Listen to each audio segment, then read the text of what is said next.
এই সুযোগ নিয়ে 117 বাচ্চা কি করছে, এই প্রোডাক্টটা রিটার্ন পাঠাই দিছে। খাড়া তুই, খাড়া নামাজ পড়তে খাড়াই তুললা।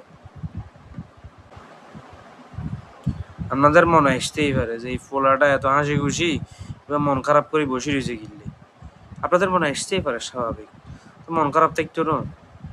বাড়িতে গেছি, বাড়িতে খুশির ঠেলায় আমি ভুলে গেছি যে আমার একটা ব্যবসা আছে হাবাটেক নামের। তো বাড়িতে যায় খুশির ঠেলায় ব্যবসা যে আছে ওইটা তো ভুলে গেছি প্রোডাক্টগুলো যে ফোসাইলো নাকি ফোসাইলো না এটাও চেক করতাম ভুলে গেছি। তো আমার তো চিন্তা আছে যে কাস্টমারটা জেনুইন কাস্টমার ছিল, সব রিসিভ করে ফেলছি, সমস্যা নাই। জাস্ট আমি ঢুকে টাকাগুলো ব্যাংকে ট্রান্সফার করে দিছি।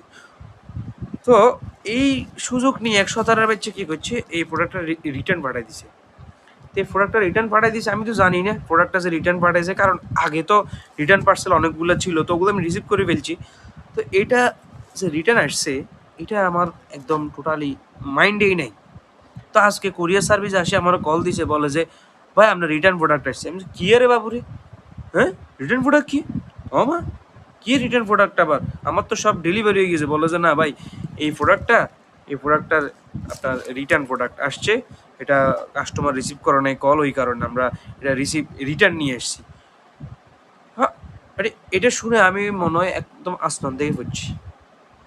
তো ভাই আপনারা যদি এইভাবে প্রোডাক্টগুলো রিসিভ না করি রিটার্ন পাঠাই দেন, একটা প্রোডাক্ট থেকে লাভ কত? লাভ কত? আমি তো প্রোডাক্ট থেকে লাভ বেশি করি না। তো প্রোডাক্ট থেকে লাভ বেশি না করলে এই রিটার্ন কস্ট যেটা আছে, ওই রিটার্ন কস্টটা পর্যন্ত আমার উঠে না। তো বুঝেন, আবার চিন্তা করেন, আপনারা যদি আমার রিটার্ন কস্টই উঠাইতে না দেন তাইলে আর কেমন হইব?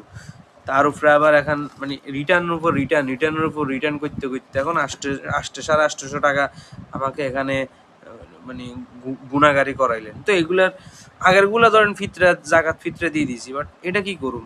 ঈদে তো চলে গেল আজকে 15 দিন, এটা কি করুম আমি? এটা যে এখন 150 টাকা আসলো, কি করবো আমি এটার? বাবুরে নামাজ খান, সবুর করে নামাজ পড়তাম খাড়াইতেছি, নামাজ পড়তে খাড়াই একদম বদুয়া দিয়ে দিমু। তুই খাড়া, তুই খাড়া নামাজ পড়তে খাড়াই তুললা।